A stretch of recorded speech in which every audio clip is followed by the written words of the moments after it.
Greetings, fellow adventurers, and welcome to the Couple of Nerds podcast. I'm DnDWife, the creator of DnDWifeStories.com, and your co-host. Joining me is the man behind the screen, my brilliant dungeon master, and also my husband, Eguile. Say hi, Eguile. Hey everyone, excited to be here sharing our nerdy adventures with all of you.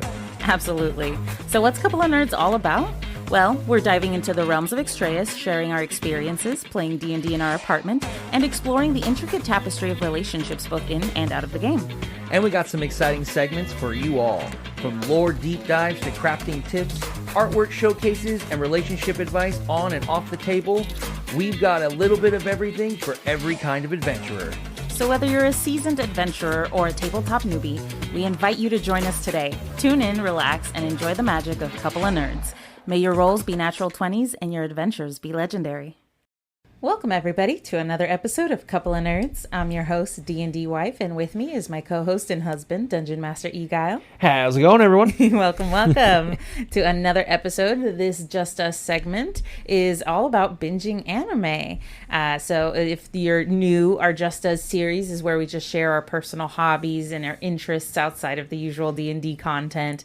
We talk about all things nerdy that we absolutely love. Right, like a little behind the scenes on us, and a little bit more kind of that we're not always just talking about D&D. But today is a really fun topic. We're going to be talking about all the lovely anime we love to binge. Yeah, especially nowadays. I feel like it's almost kind of like the status quo when it comes to watching something nowadays. I mean now shows even come out in like seasons. Like when a new show drops, it's meant to be binged. Like they want you to sit there and watch all these episodes all in one go. The idea of like getting like, you know, like small morsels of little episodes here and there, weekly episodes, is it's really gone now. So really binging has become kind of the new way of consuming things, especially things like anime. It really has, but it kind of creates this conundrum, right? Because when you have it so readily available and you consume it so quickly, you're just ready to move on to the next and the next and the next, and before you know it, you've run out. Right, and so we figured, you know, we'll look at like how we started, because like the difference between you and I is very stark, because not only there's a bit of an age difference between you and I, so there's a generational thing in like access, but also just, you know, just the where we live. We come from two very different regions, but also, you know, there's also, like we were saying, there's many factors also when it comes to like what is binge-worthy or what's even capable of to being binged. Because in my opinion, you really can't binge everything. Yeah, like some people don't believe you can binge one seasoners and call that binging necessarily, because they're just one season. Like, and it's like certain shows, right? Because there's like, you know, like we've always tried, well, you've tried with multiple times with me to binge like, you know, like Supernatural. Yeah. But it's such a heavy show. So dramatic. That after a while you're like, oh, I can't keep watching. I need something happy for a bit. Same thing with Doctor Who. It can get like super dramatic. So it's really tough to find like what exactly is bingeable. So we've kind of come up with a little key that we created, and then we figured, you know, we have our own personal recommendations, some that you like that I'm not too big of a fan of, and then others that we've come together and just absolutely adored.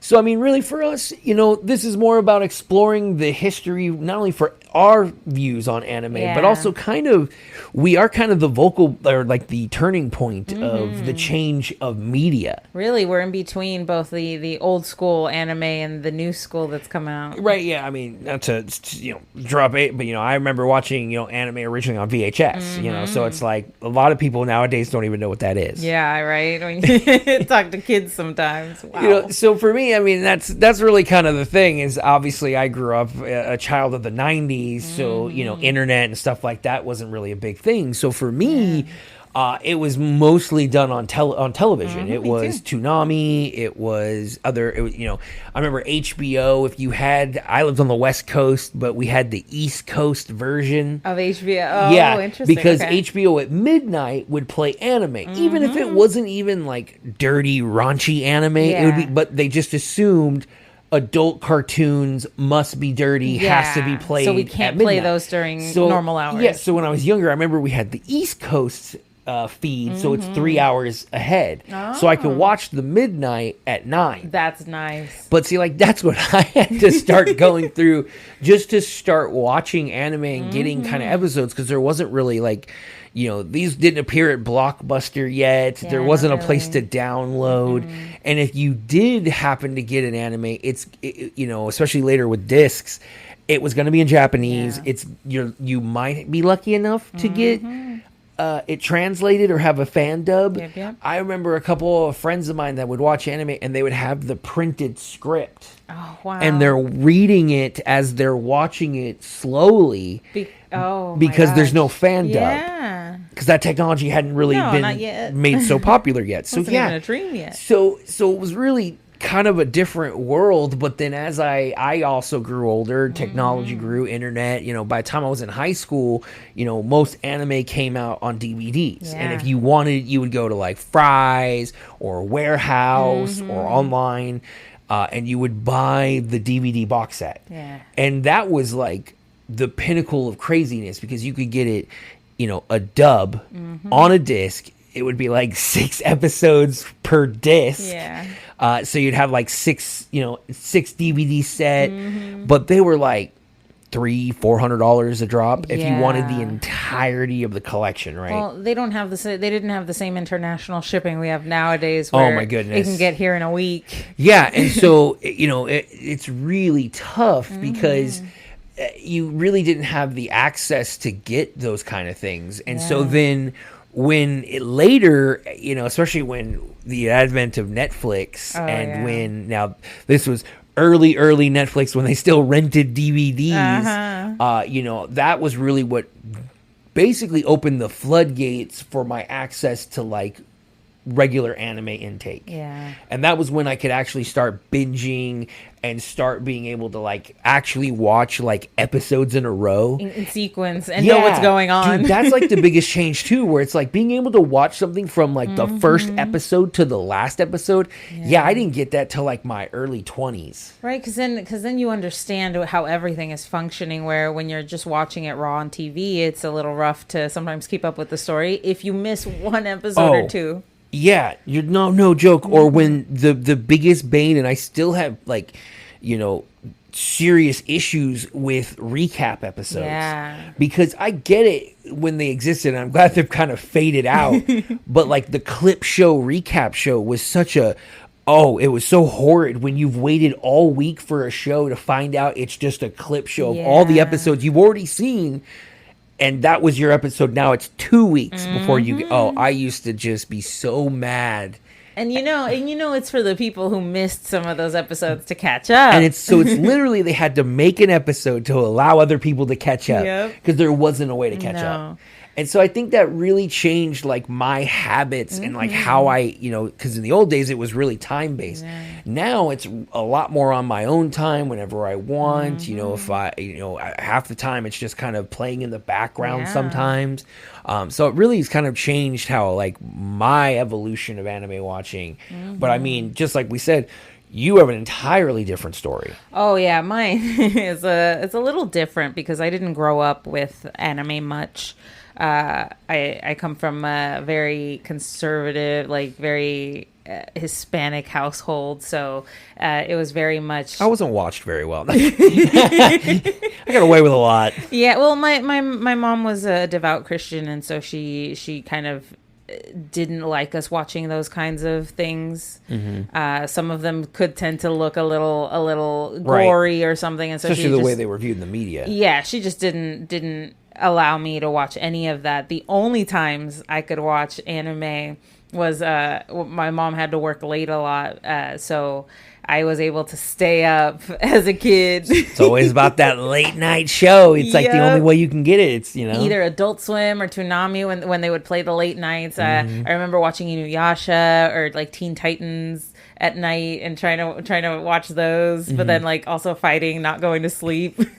Right. So it was intense. But then, you know, I got into college, and it really started when I first was able to get like my own computer.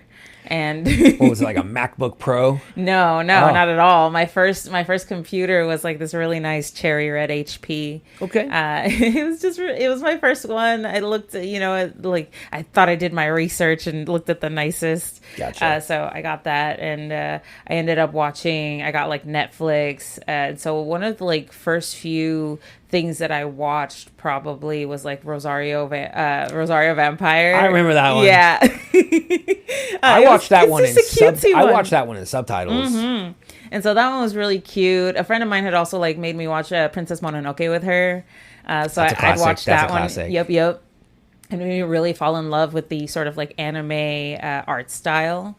Especially of that particular, I think it's Studio Ghibli, right? Yeah, that's so it's a very particular art style, and I really love it. It's so whimsical and beautiful. I feel like that's one of those ones that really reaches out across a lot of different groups of people. Like you can be like, oh, I don't like anime. It's like, oh, but Studio Ghibli, I love Studio. That's not anime. It's like, oh, okay, well, it is and it isn't. Yeah, I get right. you, but it is that kind of connecting factor that starts a lot of people's journey. Because I remember watching Howl's Moving Castle. Yeah. I had not watched that until very recently, actually. It's kind of true. Yeah. Because we gotta go through all the Ghiblis. Really, we do.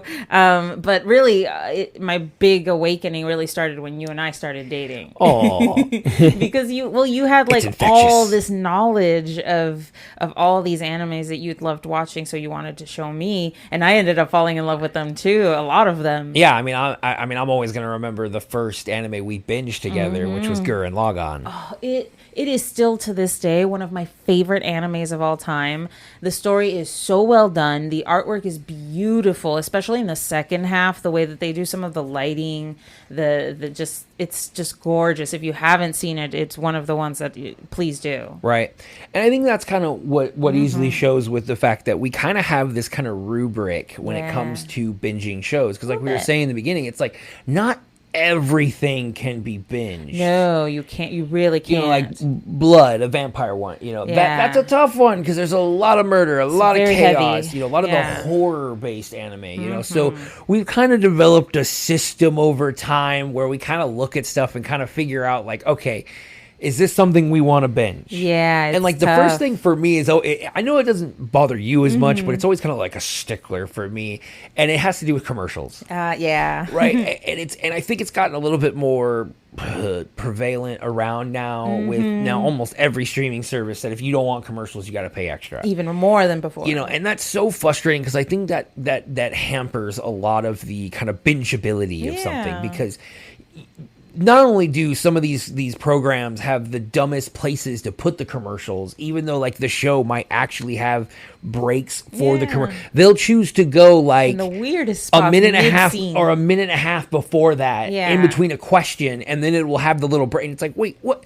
Huh? And sometimes they don't cut it right, so it like skips a little bit of the show. And there's nothing more when you're like into like, I reincarnate as a slime and Rimuru's in a crazy fight, and then it's like a hemorrhoid commercial, because they think we're an old couple and they and like the ad generation is like looking at our age, or it's a Pizza Hut commercial in Spanish. Yeah. So it's like, kind of pulls you out of the kind of moment. And I've always told you of like my secret plan one day if they would just open a streaming service. Now I agree. I hope some other people would out there and shout out and agree with me. This great idea.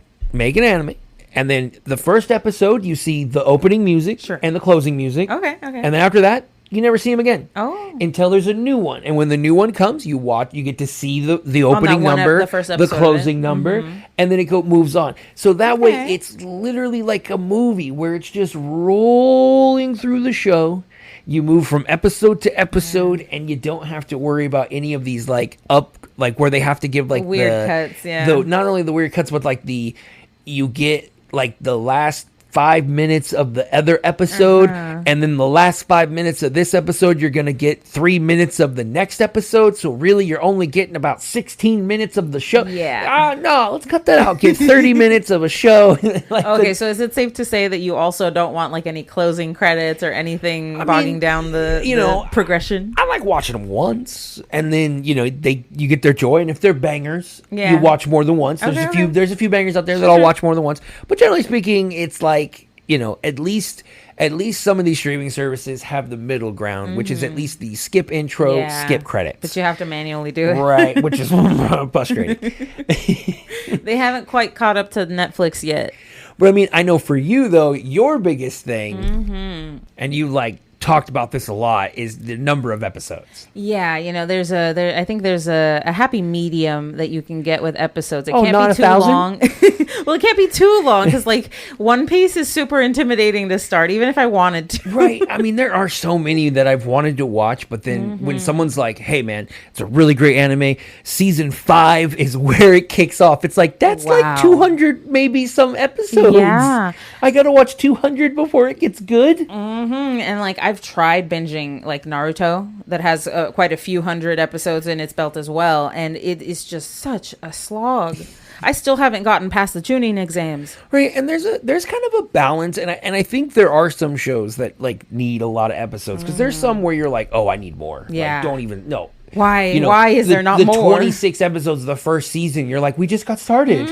But then there's others where it's just like, this needs to die. Yeah, this is going on. My favorite character is the villain now. The story makes no sense. The voice actors are all different. Yeah, and it just kind of throws it all off. That does end up affecting things, and especially if they are longer series, for example, they tend to run into those issues as well, where voices change, actors change, and sometimes it's not for the better. Yeah, that's tough. So I mean, there's so many shows where I'm so hooked on a certain voice. I mean, it's like, I have mad respect for the woman who plays Goku. Yeah. But Sean Shamel, that voice is always going to Iconic. be that, and I can't listen even to the earlier actors who were Goku in the Tree of Might and in the first season. I still, even when they're speaking, I just hear Sean Shamel's voice. Yeah. I can't even hear anyone else. That's interesting. It's especially because they're the longer. That's one example where a longer running sort of anime got a better voice actor. Right, yeah, coming out to prove your point. As it went, opposite, but right? yeah. Hey, it's always cool to see the exceptions to the rule. But I really appreciate the appeal of shorter series, whether it's five seasons to one season. That's, I think, my happy medium right there. Yeah, my good zone right there. Right, because I feel like that's something where, in that case, that's something like a weekend. You could watch it over the weekend. Yeah, or a couple days. Well, that is a weekend. Never mind. I mean, you had a week off, for those people that get vacation weeks, But that was kind of always, I thought, was a nice thing too, is that you can get a complete story in a shorter amount of time. Because, I mean, I think there's probably a website out there that shows if you were to watch 24/7 One Piece, it would take probably a couple of months to watch all of that content. All of them. And that's 24/7. Right. And so that's a thought where it's, comes down to a lot of the times where it's sometimes you get that burnout because it is too long. And you have to stop. And then you get the other problem. You wait too long to watch it again. Now you forgot everything that happened before. Yep, now you have to restart and go through the slog all over again. And really push through to hopefully make it. But it's tough when they're really long, because you are kind of settling with a very long investment if you want to actually get all the content. Yeah, that almost became an issue while I was binging Bleach. It cuts it pretty close as to how long it goes on. Yeah, you went through definitely the ringer. Yep, and the other thing with the longer episodes and what we found, and really what you started finding binging some of the bigger, more popular ones, is filler. Filler. I hate filler. Oh, my gosh. I mean, honestly, no good. There's really a handful of a percentage of good filler. I think there's a small in minority. general, I feel like that's where a lot of these long episodes throw it out, is when they have seasons of filler. Yeah. That's not even lore. It won't even be mentioned. It will never be seen again. But we need to pad the show even more. Yeah, that is one thing I will say about more modern anime, is there's hardly ever any filler in the more modern animes. And so, in some of these older ones, especially these these long running ones, it's so funny that you will literally see guides online of, okay, here's the non-essential filler, here's the important ones if you want to watch it. We'll give you kind of also, if your anime happens to have movies, it'll show you, okay, watch seasons 1 through 3, then watch this movie, then you got to watch up to episode 33, and then you watch this movie. I think Bleach is a great example of that. Right. Because it's got 3 great episodes at the beginning, then there's a filler, then a good episode season, then filler. See, Bleach, at least when they had filler, they kind of just gave it to you in small parcels. It's like a couple episodes here and there, and then as it got older, it started getting longer. Yeah, that's true. So that it started becoming more of a bad habit. But that was always kind of the issue I had. It was like you had to have like a secondary guide to watching your anime to know what's to miss, but it's like, well, wait, if they made it, why isn't it important? Right. And I also think it depending on how the filler is done, it can really take you out of the story that you're in. Yeah. Like my most recent example, of course, is Bleach, but you're watching this like super dramatic fighter anime where everything's happening, everything's like supercharged, the emotions are running high, and then it switches to the Karakura fighters and how they're fighting evil and they're little kids running around. Like Naruto is notorious, when you're in the middle of combat and now it's like, let's go into the 10 years into the past and learn about this guy's troubled childhood backstory. It's like, no, I want to watch them continue fighting. I want to see how this ends, and I don't want to know their backstory. It's gotten to the point where we even have shows that are starting to be remastered to take out filler and try to shorten it, like Dragon Ball Kai. Yep. Right, and so like I always thought it was kind of a respect thing for you because you were like, I introduced you to Dragon Ball Z, and I was like, well, there is this other version that kind of shortens it, and you were like, nope, I'm gonna watch it the way you watched it and go through. Well, I want to know what it felt like. And once you came to me about the whole when is Goku getting to Namek, I was like, okay, she's one of us. She's one of us. He just got there. I know. It's been like 30 episodes. So it's like, okay, she has fulfilled and has learned what it is to be a Dragon Ball Z fan. And there's also like the opposite of filler where, like, for example, Fruits Basket, where they didn't get to do all of the content because there wasn't enough time or funding or whatever. But now they've come out with like a remaster of the older seasons and adding new seasons to kind of round it out. It was really nice rewatching that. Another prime example of that is Full Metal Alchemist. Yep, same thing. Between Full Metal Alchemist, Full Metal Alchemist Brotherhood, that's one of those ones where maybe they could have chosen to go even further with their filler and we might not have even gotten anywhere near Brotherhood's kind of storyline. They would have made some kind of amalgamation trying to smash them together and then we wouldn't have gotten at least something decent. Right. And now I think each bring their own unique, like, goodness to the anime culture. Watchability. But then, there's also the availability of streaming services. It's so hard finding some of these shows. It's tough. You have to hop through multiple episodes from one program, others from another. It didn't used to be as bad. It used to be Crunchyroll and Funimation really ruled the anime circuit. Yeah, their programs sucked. But, their apps were horrible. Oh, so glitchy. But now, Netflix is taking up. Hulu has their own anime. Prime has their own anime. Everybody's got their own anime. Yeah, High Dive is the independent that's trying to go, and there's, so it really is kind of that tough one where it's like, especially now that like Hulu and Netflix are involved, it's like, man, who owns this now? Like I remember trying to find Bleach for you. I assumed it'd be on Crunchyroll. It's not. Little do we know, it's owned by Disney, which means it's on Hulu. Yep. So it's like, man, trying to find certain shows is getting hard in a world where we have supposedly infinite access. Or like I can watch the dubbed versions of Naruto on Netflix, but I can't find them on Crunchyroll. It's all subtitled. Yeah, or like you had, I'm mad respect to you because you watched Bleach that it was going back and forth between dub and sub. Yeah, on Hulu, there are some episodes that are only sub, and weirdly enough, towards the end, there are some episodes that are only dubbed.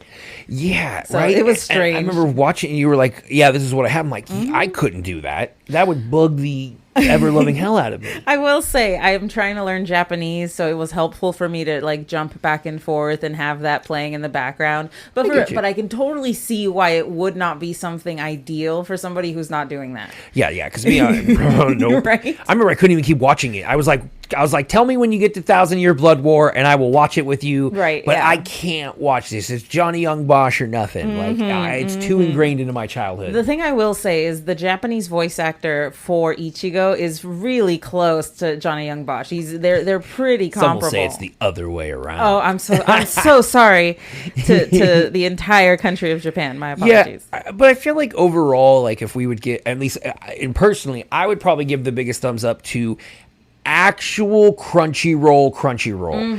Do not be tricked by the Amazon. The Amazon, we tried it, don't. You lose almost everything of your, it's only going to have the most popular and be very limited. Yeah, you have to either search it or it has to be on the front page. And even then, you couldn't. We searched for shows. We went back to the original Crunchyroll independent, and those shows were available. And Crunchyroll has like live action plays on it and all sorts of extra stuff. It was too. crazy. Yeah. So please, if you're out there, don't give Bezos more of your money. He gets enough out of that. Support Crunchyroll directly. At least until Amazon figures out what they're doing with it. They're literally the same price. Yeah, the only difference, and now Crunchyroll has made it, was that you could have different user profiles. Yeah, Crunchyroll went ahead and did it. Yep, so now there's no reason for it. We've got 2 separate profiles. It's awesome. So it's kind of that whole thing, but the last and probably most important thing I feel like is the anime genre.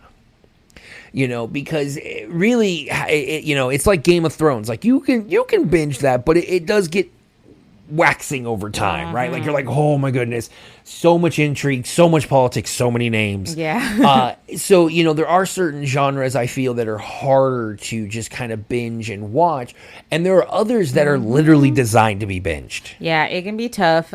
Slice of lives, I think, are really easy to binge. Oh, I can watch those. You're like, you're just watching. You're like, no, I want to watch the next school day. Did they get the homework assignment in? Did they get on the volleyball team? Right. It's so lowbrow. You're waiting to see the two will they won't they kiss moment. I know, and, it's beautiful. And it won't happen until either the mid-season finale or the season finale. So you're gonna have to watch the whole thing to get to see something good. Yeah. Plus, you're in it for the long haul. You want to see where they end up. Do they have kids? But that's just for the slice of life. And they're not only all like romance based. There are some that are like about cooking, fashion. There's all sorts of stuff. There's one that's about a dude living with a cat. It's fantastic. Yeah, and then there's ones like your standard shonen and isekai where they are designed kind of around watching a lot, and because of their nature, they're going to have a lot of episodes because they have a lot of story to tell in those. They do. Your Dragon Ball Z's, your Sword Art Onlines, where even to this day still have tons of iterations and are still seeing new content even now. Yeah, that's one where like some of the horror ones I think are a little difficult to binge just because the dramatic nature of them can be a little much sometimes for people. Yeah, and in like a lot of the more like the science fiction mind bender ones that are strange as well. That are very kind of intrigued. And I think very I think it also goes into certain ones that are designed through multi-watches. Because there's a lot of ones where they're like, oh, this is a great one to watch on its like 3rd or 4th run. Yeah. But then that's like, I think, a different form of binging. That's like its own not thing. only are you watching the show, but you're meant to watch it over and over again. And it makes more sense as you do. To me, that's hard. That's hardcore that's binging. strange to me as well. That's like you're trying to memorize the script. And hey, if you do that, props to you. Yeah. Because that means you probably know more about that particular anime than anyone else. It's tough because I have found that once I have binged through an anime, I can't really do it again. Oh, yeah. I'm kind of that same way. Unless it's going to be a long time. Yeah, a long, long time. Yeah, I mean, I know there are people out there that'll like watch a long-running anime and then basically pick up on episode 1, do the Futurama effort, and just go back to the beginning. That's some dedication. Yeah, absolutely. But really, after all is said and done, all our little requirements and check marks, we have found some anime that we actually like and that we've binged sometimes more than once. I mean, I know you've got a few favorites. Well, besides Bleach, I think being a super rewarding experience to binge. It was amazing to watch everything go through from the beginning. He's just a little kid to like he's a grown up now. It was fantastic. So I would definitely recommend that. But on top of that, I think there's some like Dress Up Darling. My Dress Up Darling's a beautiful one. Oh yeah, we watched that multiple times too. I love it so much, and it can be a little off putting because of the first 2 episodes. But once you get past it, it's really wholesome. It's wonderful to watch their like unique relationship evolve, and it is a romantic one, but it's a very subtle romantic one where you don't get that until like the very end. Yeah. Another one, if you love the cutesy stuff, another one would probably be Aharen-san wa Hakarenai. It's gorgeous. It's all about a quiet girl and a big sort of brooding looking guy. They don't really look like they could get along, but they end up being good friends and later end up falling in love.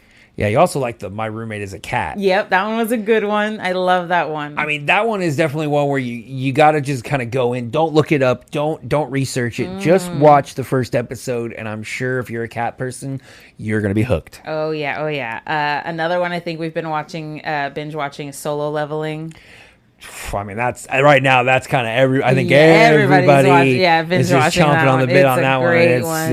That one was a sneak. Kind of got up on it. We're in a one where we're kind of getting tired of the like isekai stuck in a bad game. It's a very nice spin. It's a little different, and I trope. like it. And you know how much we like spins on tropes. Oh yeah. But that's really it. For me, it's all about the story has to be really good, but I also like the appeal of the main character. It has to be a certain type. Like I like the OP but humble. So they don't really flaunt it as much, but they can take care of themselves. Gotcha. Right. I mean, it's a lot of the same. Obviously, you and I have watched so much together. For me, it's less of the show itself, and I'm a lot more staunch on like the length, right? Like, so for me, it's about if it's 2 seasons, I feel like that is the perfect bingeable show. Yeah. If it has 2 nice, concise seasons, so you can watch, get the story over with. That's enough for a couple days worth of watching. If you're really binging, maybe a weekend if you're hardcore about it. But that really kind of fits the bill. Yeah. But for me, obviously, one of the main ones that I always kind of binge, especially when it's something new, is like any of the Gundam series. Oh yeah. They're nice because with how long it's been around and the nature of the shows, you can watch multiple shows. Some of them have a lot of seasons, so if you want to watch something long, they're there. Yep. They have some that are only 1 season, so you have short ones.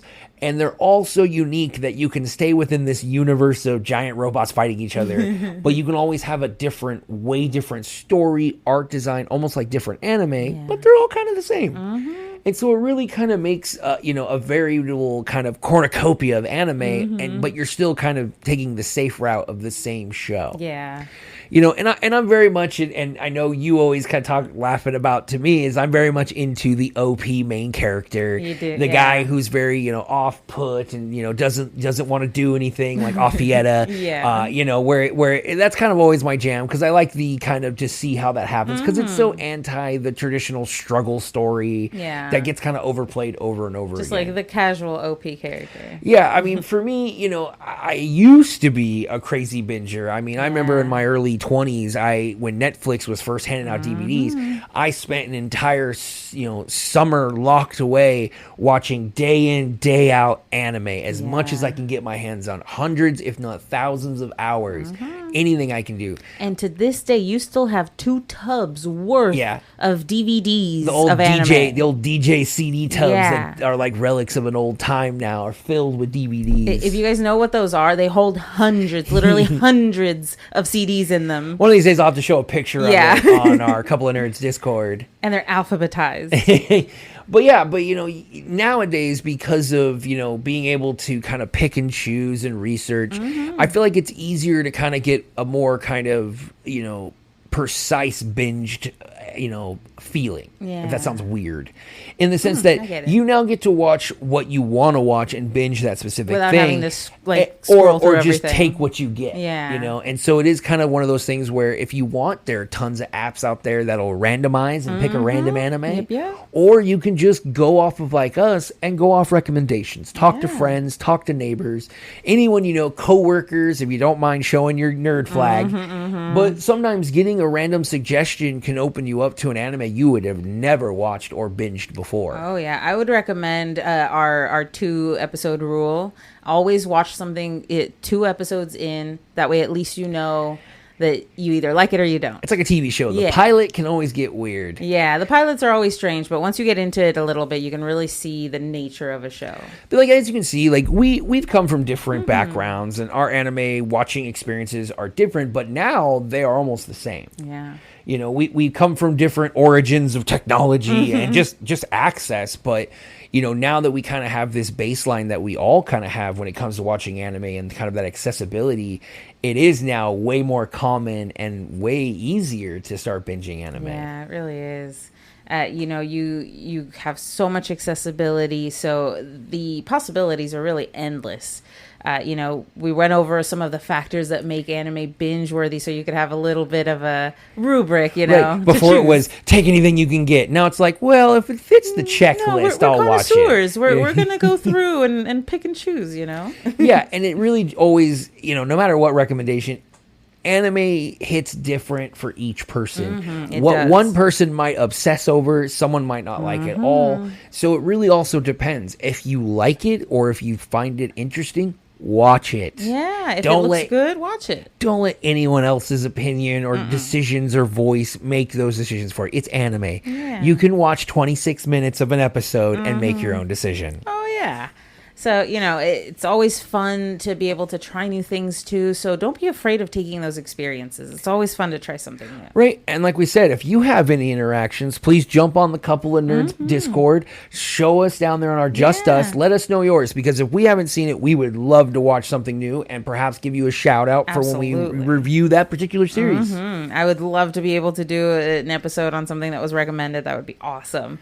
But please let us know if you like this episode, like what we're doing. Let us know in the comments below. Subscribe and share it to anyone you can find. Let your nerd flag fly. Absolutely. But we always appreciate all the support. We've just hit our 25th subscriber on YouTube, which might be small, but to us shows a lot of work in a little bit of time. So thank you guys very much, and have yourselves a good night. Have a good one, everyone.